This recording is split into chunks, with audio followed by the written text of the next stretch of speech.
الحمد للہ وحدہ والصلاة والسلام علی من لا نبی بعدہ اما بعد فاعوذ باللہ من الشیطان الرجیم بسم اللہ الرحمن الرحیم یا ایھا الذین آمنوا اذکروا نعمت اللہ علیکم اذ جاءتکم جنود فارسلنا علیہم ریحا وجنودا لم تروها وَكَانَ اللَّهُ بِمَا تَعْمَلُونَ بَصِيرًا اذ جاءوكم من فوقكم ومن اسفل منكم واذ زاغت الابصار وبلغت القلوب الحناجر وتظنون باللہ الظنونا۔ غزوہ احزاب کا تذکرہ ہے ان آیات سورۃ احزاب میں 21ویں پارے کی یہ آیات ہم نے پڑھی ہے کہ قرآن مجید کہتا ہے کہ 5 ہجری میں جب دشمنوں نے مدینہ کا محاصرہ کر لیا تھا تو اس وقت اللہ فرماتا ہے یاد کرو اس وقت جو اوپر سے تمہارے آ پڑے تھے اور ادھر نیچے سے آ پڑے تھے، باہر سے آ پڑے تھے 10,000 کا لشکر۔ یہودیوں نے پیسے دیے تھے بنی غطفان کو جو ریاض کے علاقوں میں سے 400 میل کے فاصلوں سے آئے تھے، اجڑ لوگ،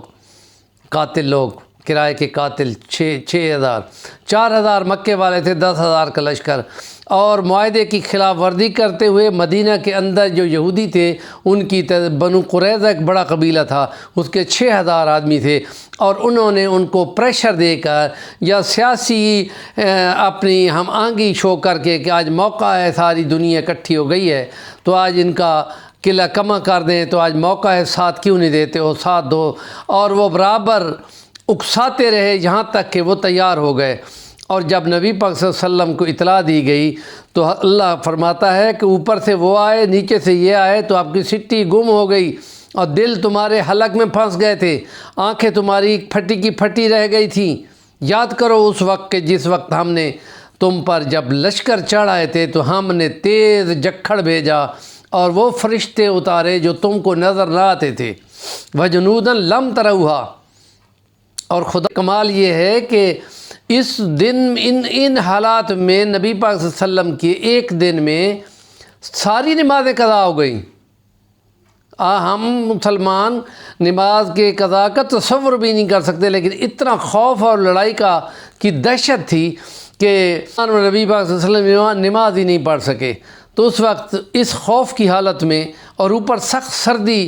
اور کھانے پینے کی قلت، اور پھر نبی پاک نے فرمایا کہ اللہ کو یاد کرو کہ اللہم استر عوراتنا وآمن روعاتنا، عوراتنا ہمارے عیبوں کو چھپا دے، وآمن اور امن میں بدل دے، روعاتنا خوف ہماروں کو امن میں بدل دے۔ پر یہ دعا کر رہے تھے تو اللہ پاک نے چل ٹھنڈا ٹھار تیز جکھڑ بھیجا، جس نے مکے والوں کے مدینے کے خندق کے باہر جتنے خیمے لگے ہوئے تھے ان کو اکھاڑ کے وہ مارا، اور بھگتے دوڑتے رسیاں توڑا گئے، اور جو دیگیں ان کی اونٹوں کو ذبح کرنے کے لیے بن رہی تھیں وہ ساری مٹی ریت پڑ گئی،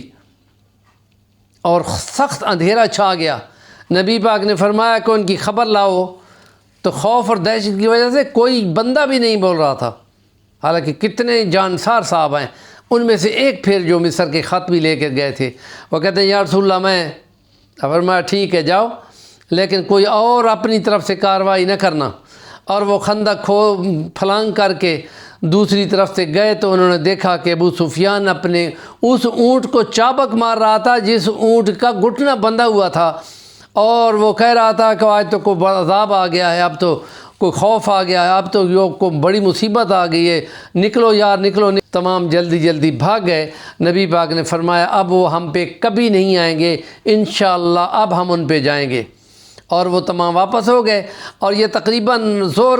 کا نماز زور کا ٹائم ذرا لیٹ ہو رہا تھا، سردیوں کے دن تھے، تو نبی پاک صلی اللہ علیہ وسلم کے سامنے ایک امامہ باندھے ہوئے خچر کے اوپر بیٹھا ہوا ایک مسافر آ کے سامنے ہوا، اور وہ کہتا تھا میں جبرائیل ہوں یا رسول اللہ، اور ان تمام اپنے ساتھیوں کو اصحاب کو کہو کہ بنی قریظہ میں پہنچیں، جو کہ 3 میل مدینہ سے اندر نیچے کر کے تھی، وہاں عصر کی نماز وہیں جا کے پڑھیں، اور میں جا رہا ہوں۔ اور حضرت جبرائیل نے اپنے خچر کا جب موڑ موڑا تو اس کے بھگانے سے، اور پھر وہاں جب پہنچے تو پھر ان کو گھیر لیا، اور پھر ان کو سزا ہوئی، اور تورات کے مطابق سزا ہوئی،